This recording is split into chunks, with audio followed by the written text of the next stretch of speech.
মাল্টিভাইব্রেটর হচ্ছে ইলেকট্রনিক সার্কিটে সেটা হচ্ছে সিম্পল টু স্টেট যে ডিভাইসগুলো হয়, যেরকম relaxation oscillator, timers, ল্যাচেস, flip flops, এই জিনিসগুলো তৈরি করতে এর হচ্ছে বিল্ডিং ব্লক। এই জিনিসগুলো তৈরি করতে কাজে লাগে। এই মাল্টিভাইব্রেটরটা একটুখানি ইতিহাস জেনে নেওয়া দরকার। মাল্টিভাইব্রেটর প্রথম যিনি করেছিলেন, যারা প্রথম বিশ্বযুদ্ধের সময় হেনরি আব্রাহাম আর ইউজিন ব্লচ বলে দুজন ভদ্রলোক, এনারা প্রথম মাল্টিভাইব্রেটর সার্কিট তৈরি করেছিলেন।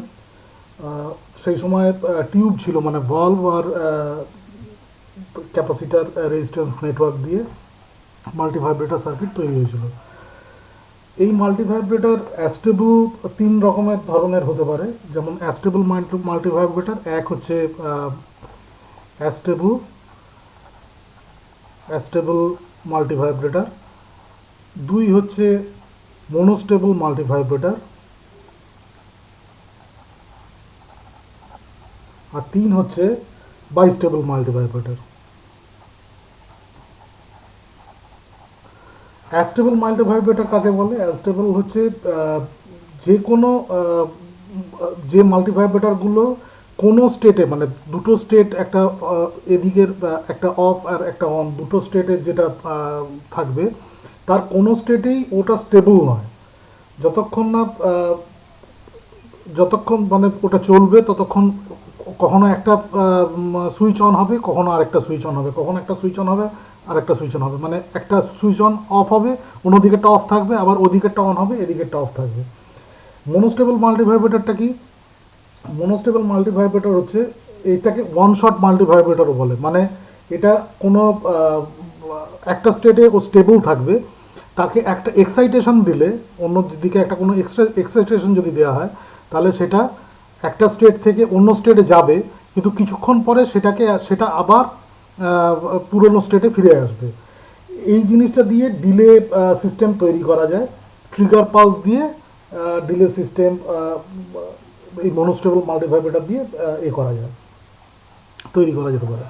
আর বাইস্টেবল মাল্টিভাইব্রেটরটা কি? এটা হচ্ছে একটা এক্সটার্নাল ট্রিগার পালস দিলে এক স্টেট থেকে আরেক স্টেটে ফ্লিপ করবে। যদি আমি একটা স্টেট ধরি, একটা এটা এ, এটা বি, এখন এটা অন আছে, এটা অফ আছে, একটা এক্সাইটেশন দিলে এটা অফ হয়ে যাবে, এটা অন হয়ে যাবে, এইভাবে কাজ করবে। আবার একটা এক্সাইটেশন দিলে অন্য জায়গায় এটা অফ হয়ে যাবে, এটা অন হয়ে যাবে, আবার পুরোনো স্টেটে ফিরে আসবে, মানে এটা ফ্লিপ ফ্লপ হিসেবে কাজ করবে। তো এই তিন ধরনের মাল্টিভাইব্রেটর সার্কিট হয়। এর মধ্যে আমরা এই বাইস্টেবল মাল্টিভাইব্রেটরটা বেসিক্যালি ল্যাচ আর ফ্লিপ ফ্লপ তৈরি করতে কাজে লাগে, এবং এই জিনিসটা মেমোরি, পরের যে সমস্ত মাইক্রো কন্ট্রোলারের মেমোরি বা এই সব জিনিসগুলো তৈরি হয়, কম্পিউটারের মেমোরি, সেই সবে কাজে লাগে। সেটা এটার বিল্ডিং ব্লক। সেটা আমরা এবার দেখব যে এসআর মাল্টিভাইব্রেটর কীরমভাবে তৈরি করা যায়। তো আমাদের এটা ভিসিসি লাইন, এখান থেকে আমরা একটা রেজিস্ট্যান্স নিলাম, এখান থেকে আরেকটা রেজিস্ট্যান্স নিলাম,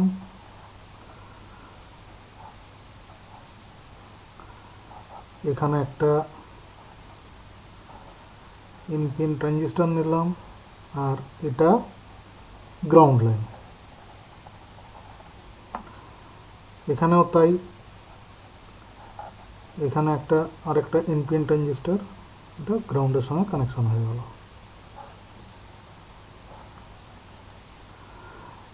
এর বেস এইখান থেকে একটা ক্রস কাপল হবে, এখান থেকে রেজিস্ট্যান্স এর বেসে যাবে, আর এখান থেকে আরেকটা রেজিস্ট্যান্স এর বেসে যাবে। তাহলে R1, R2, R3, R4, এটা হচ্ছে সে U1, এটা U2 ট্রানজিস্টর। আর এখান থেকে সুইচ, এখান থেকে আরেকটা সুইচ। আমরা এই সুইচটাকে সেট বলবো, এই সুইচটাকে রিসেট। তাহলে এটা SR, SR set reset, set reset flip flop আর মাল্টি ভাইব্রেটর।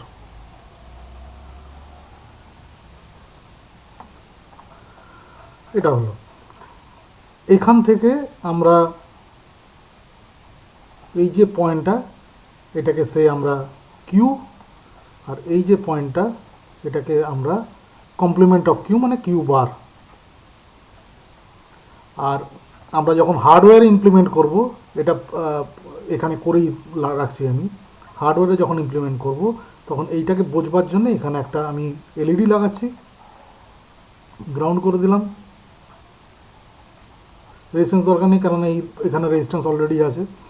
আর এটাকেও একটা এলইডি লাগাচ্ছি, গ্রাউন্ড করে দিলাম, এটা এলইডি। তাহলে আমরা সেট আর রিসেটটা বুঝতে পারবো। আচ্ছা, এর ট্রুথ টেবিল কীরকম আছে, সার্কিটটা কীরকম?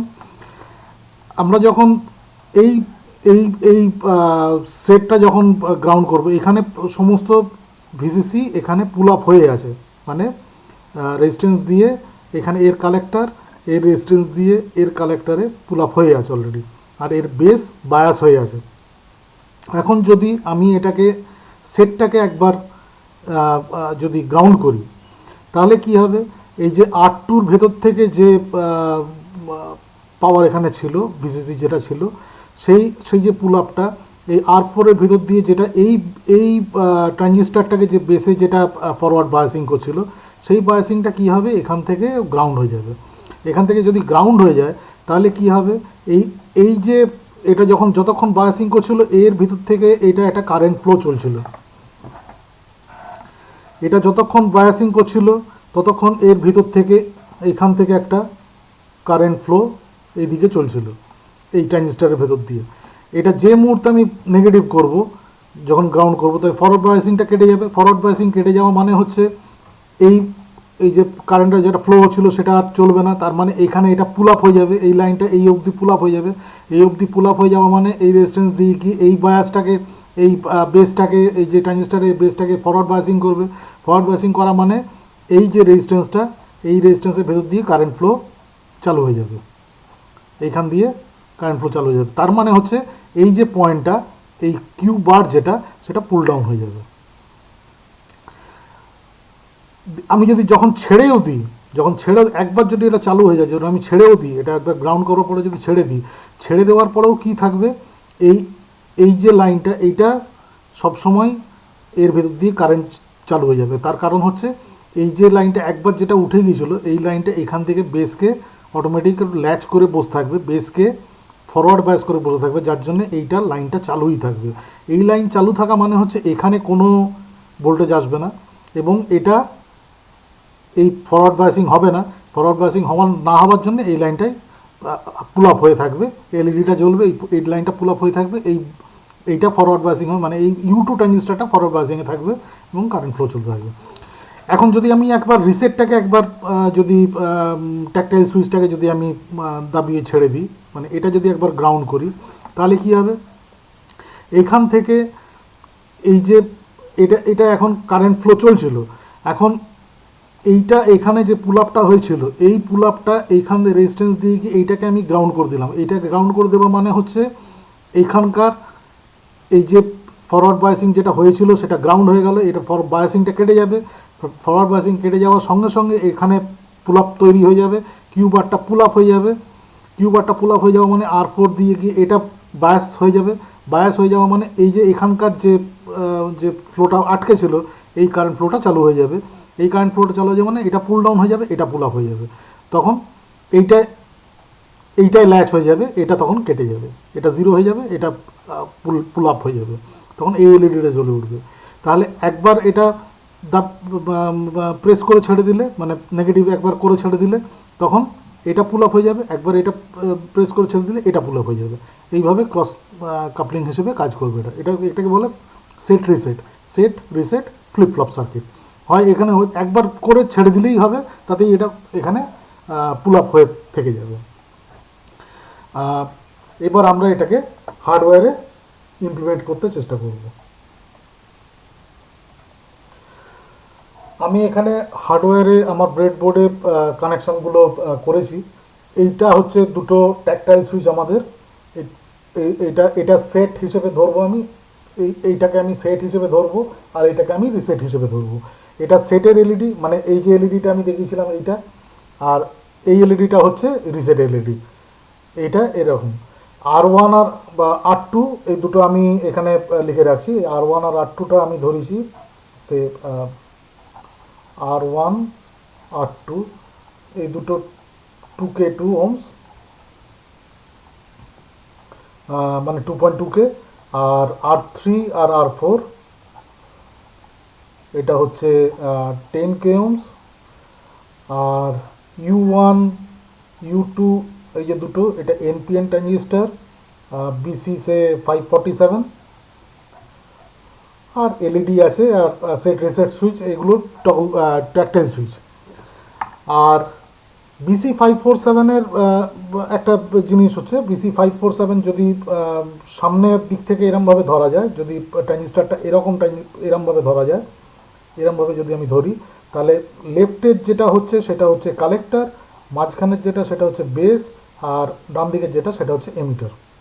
এই হচ্ছে এটার কানেকশন।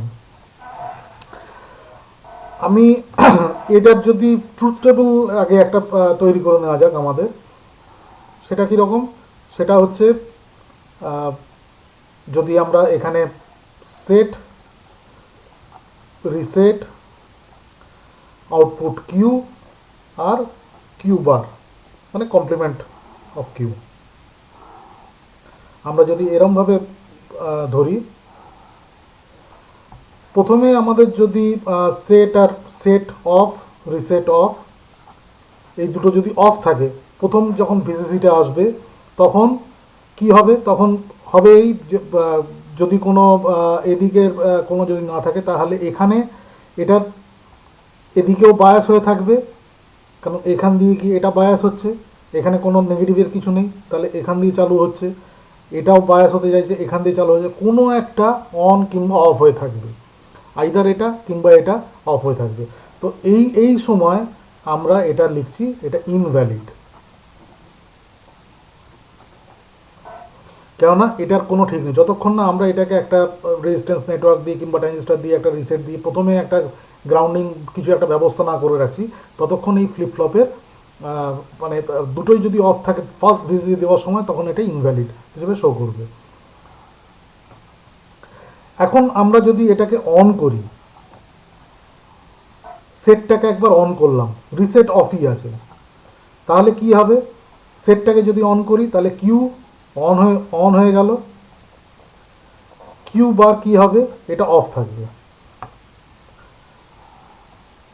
কিউ বার হচ্ছে এটা অফ থাকবে। সেটটাকে একবার অন করলাম, সেটটাকে অন করলে কি হবে, এই যে এই যে বায়াসটা হচ্ছিল এখান দিয়ে এটা গ্রাউন্ড হয়ে গেল, গ্রাউন্ড হয়ে গেলে এটা ছেড়ে দেবে, এই সুইচিংটা বন্ধ হয়ে যাবে, বন্ধ হয়ে গেলে এখানে পুল আপ তৈরি হবে এবং এলইডিটা জ্বলবে, মানে এই লাইনটা অন হয়ে যাবে। এরপরে যদি এটাকে অফ করে দেওয়া হয়, তার মানে আমি বলতে চাইছি যে সেটটাকে একবার প্রেস করে ছেড়ে দিলে, এটা এরপরে অফ থাকলে নয়, একবার প্রেস করে তারপরে, আর এটা অফই আছে। এখন কি হবে, এখন কিউটা অন হয়েই থাকবে আর এটা অফ হয়ে থাকবে। তো এই যে স্টেটটা, মানে এটাকে একবার গ্রাউন্ড করে একবার ছেড়ে দিলাম, এই যে স্টেটটা, এই স্টেটটা যে ও ধরে রাখছে, হোল্ড করে রাখছে, এইটাকে আমরা বলবো এটাকে স্টেট হোল্ড। এটা হোল্ড স্টেটটাকে হোল্ড করছে। এরপরে আমি এটা অফ আছে, সেটটা অফ আছে, এবার রিসেটটাকে অন করলাম আমি। রিসেটটাকে যখনই অন করব আমি, তখন কি হবে, রিসেটটাকে যেই অন করব, এই যে বায়াসটা যেটা করে রাখছিল, এই যেমন পুল আপ হয়েছিল, বায়াসটা করে এটা গ্রাউন্ড হয়ে যাবে, এটা যেই গ্রাউন্ড হয়ে যাবে সঙ্গে সঙ্গে, এটা যেই গ্রাউন্ড হয়ে যাবে তখন এখানে পুল আপ তৈরি হবে, কারণ এটা কারেন্ট ফ্লোটা বন্ধ হয়ে যাবে, এখানে পুল আপ তৈরি হবে, এখানে পুল আপ তৈরি হলে এখানে দেখি এটা কারেন্ট ফ্লো চালু হয়ে যাবে, এটা বন্ধ হয়ে যাবে, কিউ বারটা জ্বলে উঠবে। তাহলে এটা অফ যদি হয় তাহলে এখানে কিউ হচ্ছে অফ, কিউ বার হচ্ছে অন। এরপরে আবার আবার এখানে যেরকম হয়েছিল এটা যখন এরকম হবে মানে অফ এটাও থাকবে, এটাকেও আমি এরপর অফ করে দিলাম, মানে এটাকে অন করে অফ করলাম। এই যদি হয় তাহলেও এটা অফ থাকবে, এটা অন থাকবে। তাহলে এটাও এই জিনিসটাও হচ্ছে এটা স্টেট হোল্ড হলো। তার মানে হচ্ছে একবার অন করে অফ করে দিলে যে স্টেটে থাকবে সেই স্টেটটাকে হোল্ড করলো। এটাই দিলে এখানে হোল্ড করবে, এখানে দিলে এখানে হোল্ড করবে। আর এরপর আরেকটা স্টেট হচ্ছে এটা অন, এটা অন। এখানেও অন করে রেখেছি, এখানেও অন করে রেখেছি, মানে দুটোকেই প্রেস করে রেখেছি। দুটোকেই প্রেস করে রাখলে কী হবে, তাহলে এখান দিয়ে যেটা আসবে এ অন হয়ে গেলে এখানে এটা বেরিয়ে যাবে। বেরিয়ে গেলে কি হবে, এই যে এটা কেটে যাবে, কারণ এখানে বায়াসিং হচ্ছে না। বায়াসিং যদি না হয় এখানে পুল আপ তৈরি হবে। আবার এই যে পুল আপটা তৈরি হবে, এই পুল আপটা এখান দিয়ে গেলে এটাকেও আমি গ্রাউন্ড করে দিচ্ছি, তাহলে এটাও বায়াসিং হবে না। তার মানে R3 আর R4 পর থেকে এই যে লাইন দুটো, এই লাইন দুটো নাল হয়ে যাবে, মানে গ্রাউন্ড হয়ে যাবে। গ্রাউন্ড হয়ে গেলে এই দুটো বায়াসিং বন্ধ হয়ে যাবে।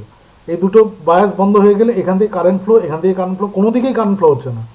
তাহলে এখানে যেটুকু রেজিস্ট্যান্স ডিভাইডার ইয়ের জন্য, ভোল্টেজ ডিভাইডারের সার্কিটের জন্য এখানে যেটুকু ভোল্টেজ থাকবে সেইটুকুই থাকবে শুধু। এবং দুটো স্টেটই, এটাও ইনভ্যালিড স্টেট, তো এটাও ইনভ্যালিড স্টেট। শুধুমাত্র একবার করে দিয়ে, একবার অন করে দিয়ে অফ করে দিলে যে স্টেটে থাকবে কিউ আর কিউ বারে যে স্টেটে থাকবে সেটাই হচ্ছে এই ফ্লিপ ফ্লপের ভ্যালিড স্টেট। আদারওয়াইজ পুরো অন হয়ে থাক কিংবা পুরো অফ হয়ে থাক, এইগুলো ইনভ্যালিড স্টেট।